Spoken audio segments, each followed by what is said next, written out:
தம்பி, அது என்னன்னா இப்போது நம் ஊர் பிரச்சனை தான். அது சுற்றுப்புறம் பற்றிதான்.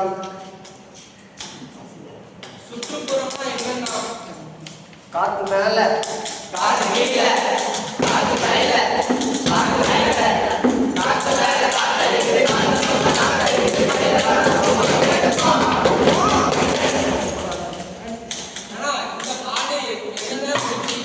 அதுவா தம்பி, காற்று எப்படி உருவாகிறது? அதற்குதான் மரம் வளர்க்க வேண்டும். நம்ம நடிகர் விவேக் கூட 1000 மரம் நட்ட வேண்டும் என்று கூறினார்.